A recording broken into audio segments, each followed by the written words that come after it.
awesome. Thank you so much for joining. We're excited to have you on the SPRTER podcast, where we are talking to sporters from around the world and learning from your experiences.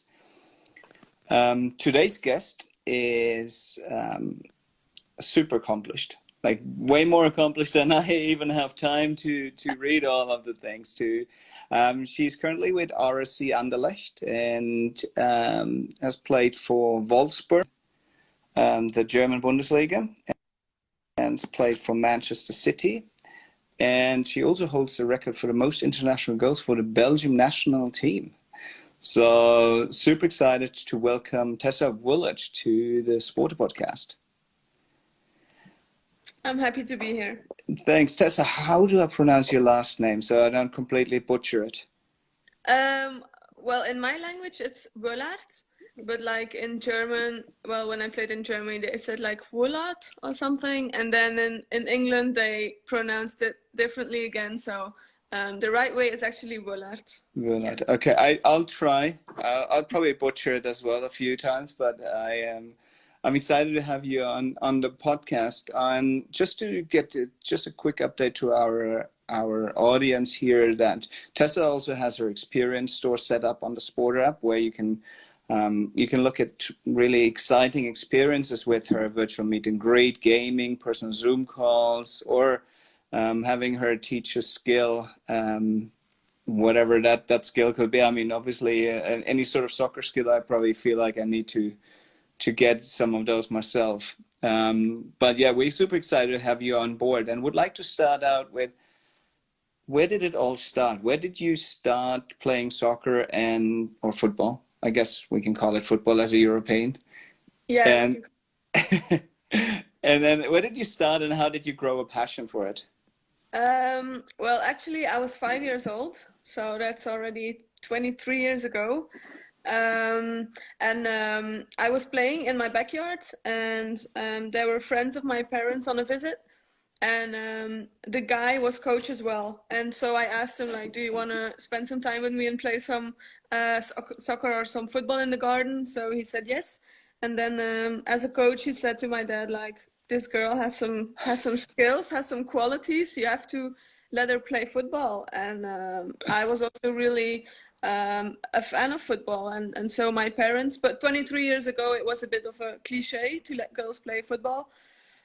So for my dad it was more of a big deal than for my mom. She just said, like, well, if the kid wants to play, then we just let her play. So I joined a local club with boys. We played 5v5, but there was also another girl, and I played with her together until we were 15. So I think that was kind of maybe my rescue. Because being the only girl in a men's team or in a boys team, it's quite hard or sometimes lonely, because you have to be like separate in the dressing room and stuff. So we were always two, and I really enjoyed it.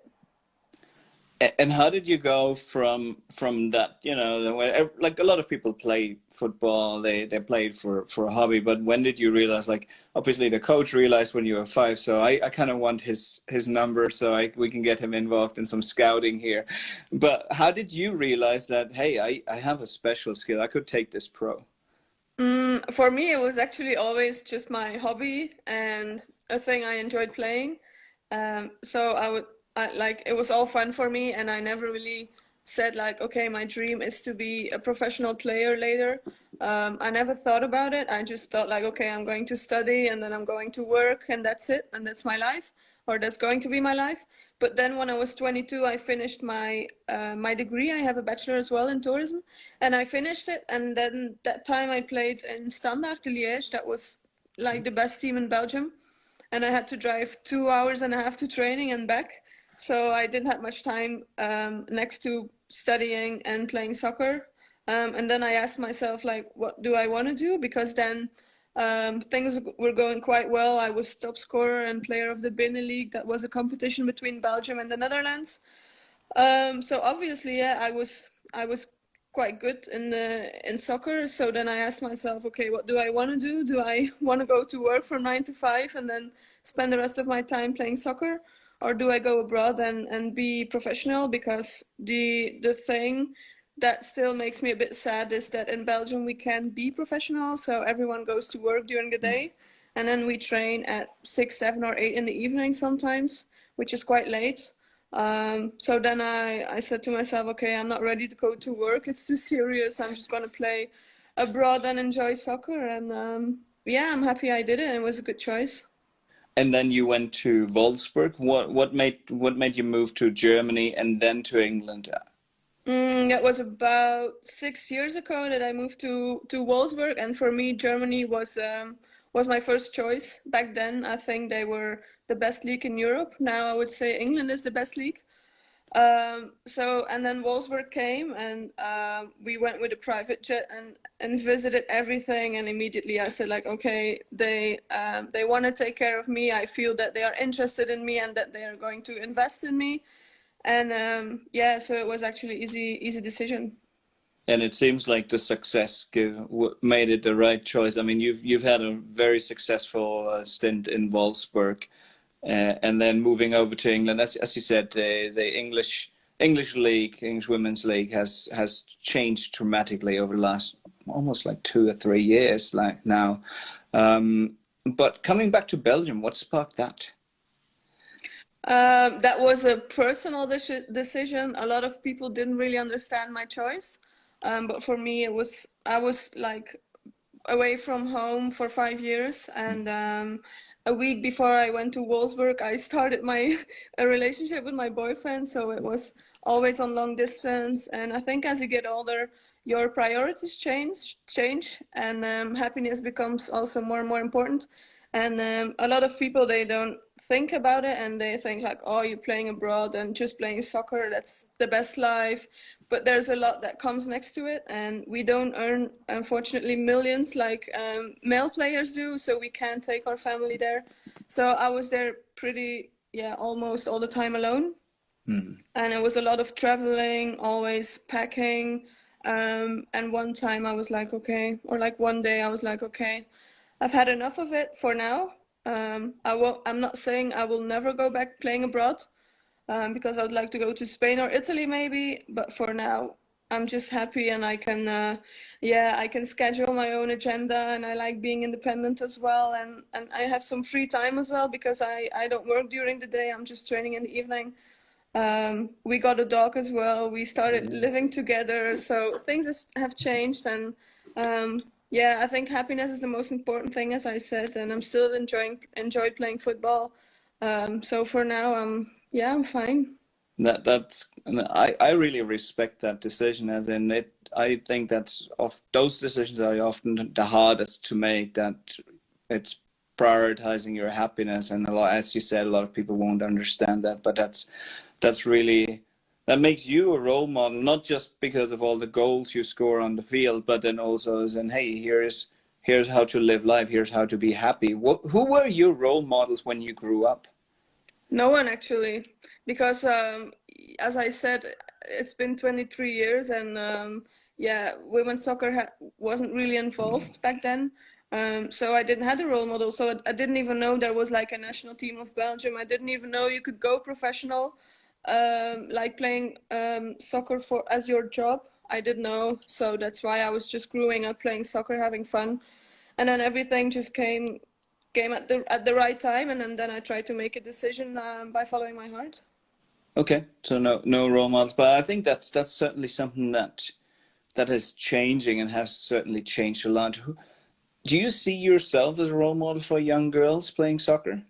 I don't like to have like that stamp on me, or how do you call it, or like that role on me. I'm just who I am, and I'm mostly like direct and straightforward, and some people like it, some don't. But yeah, you will always have people backing you and people who don't. But that's what I try to teach the kids as well. That just make decisions following your heart and stand up for what you believe in. And that's why I also created Girl Power. And I organize camps as well for girls, and that's the main lesson I try to give them. Just be happy, have fun in playing soccer, and that's how you will improve. And yeah, everything will come at the right time, I'm sure. That's great. Now, tell me a little bit more about Girl Power. How did you read? How did you get there? And how did you just make that decision? And what are you doing on a daily basis with the camps, etc.? So girl power was my first tattoo in Wolfsburg. Okay. I put it on my left foot because actually I'm right-footed, but I score more with my left foot. So I think that's already a thing about girl power. And then next to that, when I was back in Belgium, I had time to do something during the day, and I was like, okay, what can I do? I want to do something with girl power. It's still um, like educate here in Belgium. So I thought, why do I not organize training camps or whatever for young girls? I think we had age 8 to 13 now, but I want to go until 16.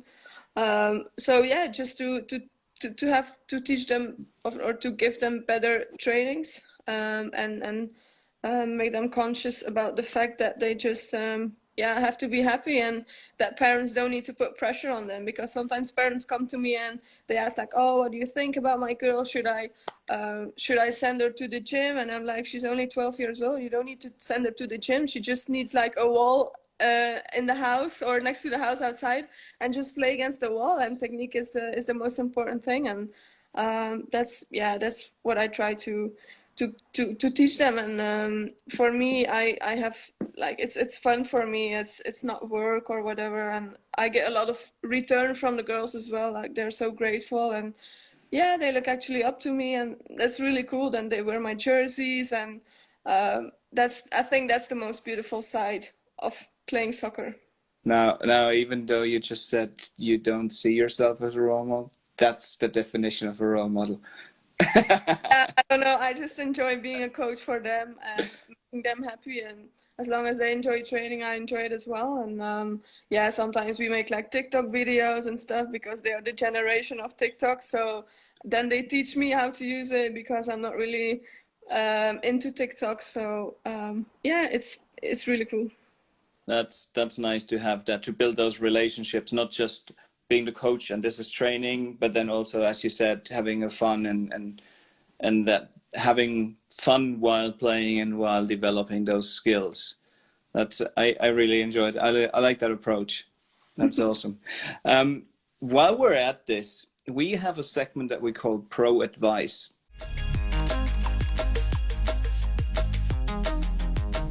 When at Pro Advice, we basically ask our audience, as in what type of advice would they be asking, what type of questions would they be asking to a professional. So we have two submissions for you. The first one is, one of my lowlights went viral.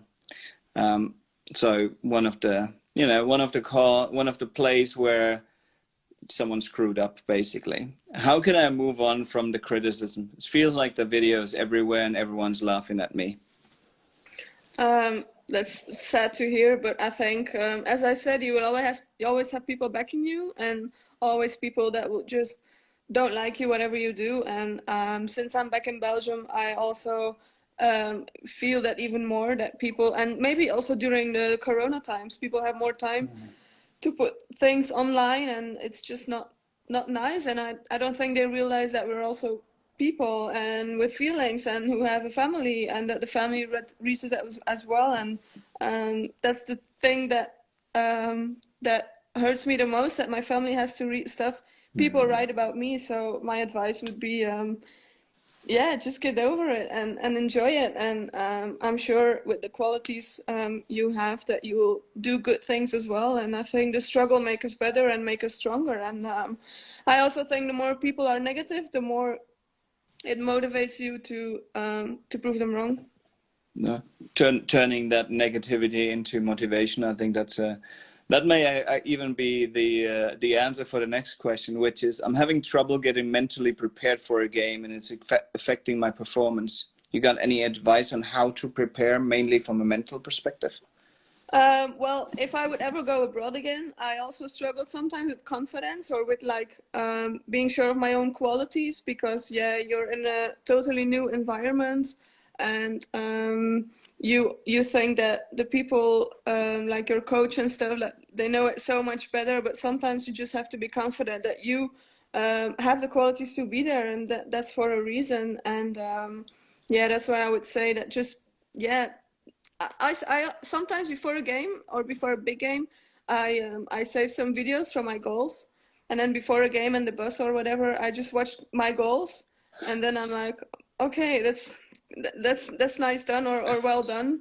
Um, that like you can do it, and it makes me it motivates me, and it brings me in the right confidence to start the game. So maybe, yeah, watch some videos of yourself with good actions or goals or assists, whatever, or good games just in general. And before a game, you can watch it, and I think it gives you confidence. Okay, so really looking at the highlights rather than letting those low lights Yeah. take over your life, and really be focused on the positive moments. That's great. Um, you mentioned being abroad and when you're joining a team. Obviously, there's been you've played at multiple teams, different countries, had lots of teammates. With your teammates, what's one of your favorite stories that you have with one of your teammates? Good question. Um,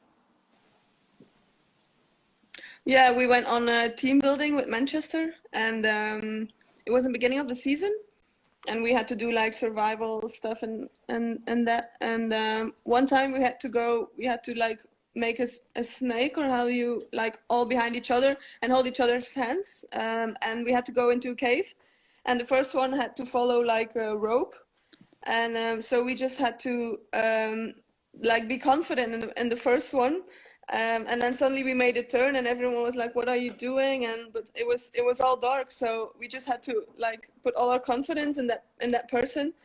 And then yeah, we made it through, obviously, but then at the end we reflected on the experience, and we were like, yeah, like if someone makes a decision, we have to be all behind them and be a team, and that's how we will go through the darkness or something like that. So there was actually a really good thought behind it from our psychologist, like the reason why we did that tunnel, and that's something I will never forget. That's a great story. Now, we do have a segment which we call locker room banter.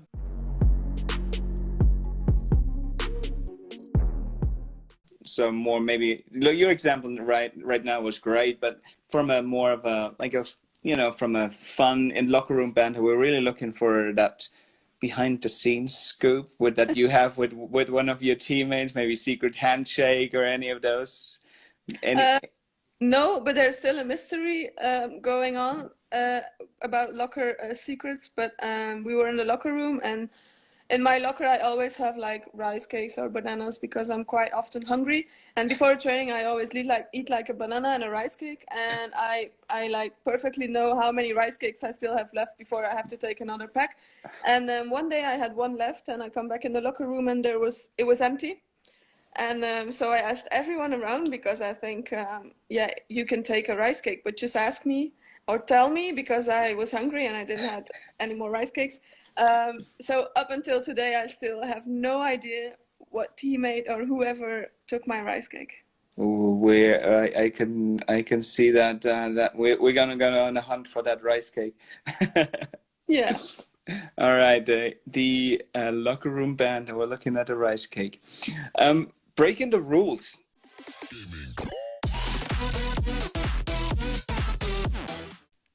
What if you could change one rule in football that would make the game better? What rule would that be? Like on the pitch, you mean? Yes. Um, yeah, maybe not like when you're leading, maybe don't win so much time with like I would put the time on pause like they do in basketball. But that's especially actually for the men's team, because I think they do it more often than women teams. But like winning time with making changes and pretending that you have an injury or cramps or whatever. Yeah, that's really annoying. So going down to the actual playing time. Yeah. I could see that. Yeah, I think that there have been a few studies that show that the actual playing time varies between like 53 for teams that flop a lot to somewhere in the mid 60s for teams that don't flop a lot or don't have injuries or cards, etc. So that's a big difference. Yeah. Okay, that's a great rule change. Now, football fans create a serious home field advantage when they're before Corona. When you're on the field, the players enjoy the audience. You get a little bit of energy from the audience. How does it feel to play in front of no crowd and then a crowd? What are the differences for you? How much do you miss the fans? How much were you happy to see some fans back in the stadium? Can you talk about that? I think in some aspects I really miss them, like when you win a game and you want to celebrate with them, or when you score a goal or whatever, or like before a game to really like motivate you. And yeah, that's the main reasons why I miss the fans. But I think there were also positives about maybe they don't like to hear it, but about not having fans in the stands. But then, especially for us or for me, it felt like it was just a friendly game with like no pressure, no people shouting at you or whatever. So especially when they're close to the sideline, you can hear them. And I think some yeah, as I said, like with the criticism online, it also happens in real life. And so that can put you out of your confidence zone or whatever when they shout something. So that was then the positive side about not having fans in the stadium. Just yeah, like playing without pressure and no one shouting at you. And yeah, that was a good thing though. Even at the home field? Because we No, always think about home team, that we think about that home crowd as being so supportive, right? But do you still have that in the home team, or is it more the away yeah, it's crowd that we're missing? opponents. Yeah, yeah, Okay. yeah. Now, soccer has evolved, or football has evolved for a particular in terms of analytics, right? Over the last years, and we see all of those different analytics that are there that are discussed on TV. That person, the goal to chance ratio, and all of those aspects. What is your perspective on those analytics and how they are discussed? I think it's a bit too serious, or like too much data. I think we still have to just look at the performance as well, and it doesn't matter if you run 12K or 10K. I think it matters the most what you do with the ball, or when you don't have the ball, and how you defend, and how you make smart moves, and not just about running. So I am not really up to like, I'm not really fan of all the data.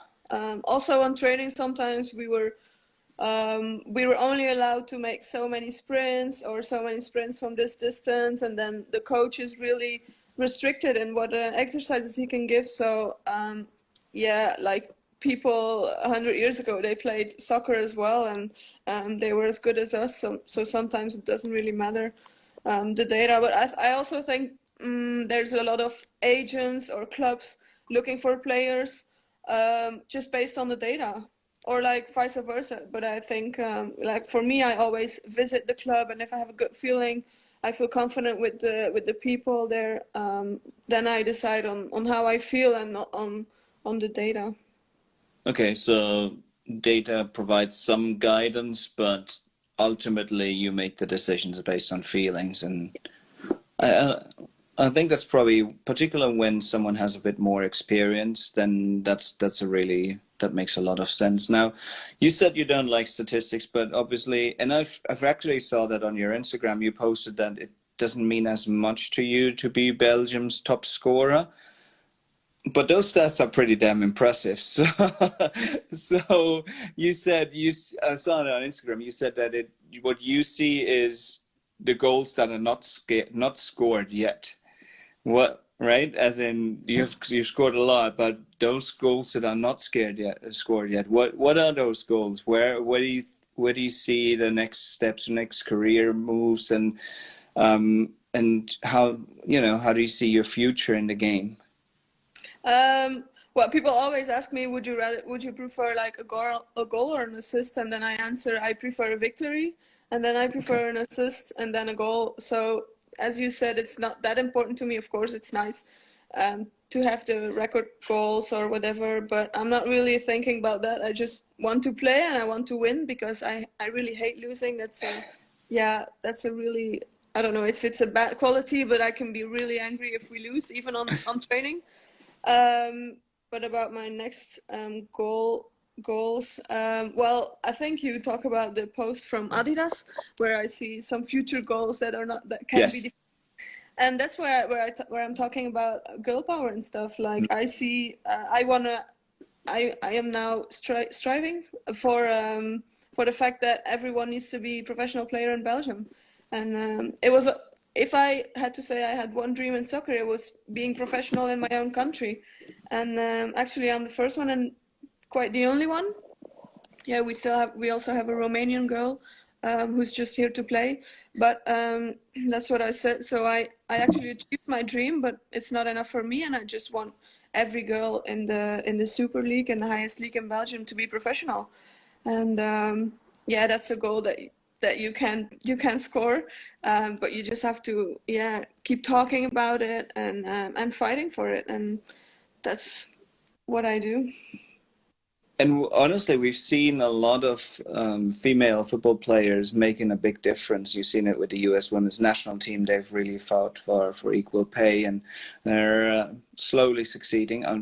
Everything takes a lot less time than it should. And the reason, I mean, even that we are fighting for it, and that we have to fight for it, is ridiculous, as in that should be a given. But I can see that this is certainly I think a lot of athletes have a lot more power than they realize in terms of driving that change. So it's really nice to see you being engaged with that and having that as part of your goals. And that's what I was talking about, the goals that are, not just on the field, but off the field as well. That was really exciting, a really nice, really good insights from you, from you as a person, as well as a player in your off-field endeavors. Now, I know we're pushing up the time limit. I don't want to keep you too long, but I want to emphasize again, you have your experience store also on SPRTER, so anyone interested in book any experience. What I hear is that during that you train in the evening, so during the day you may have a little bit of time here. And also check out Tessa's webpage, girlpower.be, right? It's Belgium. Yeah. If you're not, I haven't seen an English version of it yet. But if, I mean, football really doesn't need a language. It's By step though. First, we will conquer Belgium with girl power, and then we'll go abroad. All right. I like that two-step approach. I'd love to get involved with anything how we can support. And check her out on support her on Anderlecht, follow her on Instagram, all of the socials. And thank you so much for joining us, sharing your insights. And it's really awesome to see you giving back to the community and having these future goals. Let us know how we can support. Stay healthy, happy, and talking to you soon. Thank you so much. Have a wonderful day.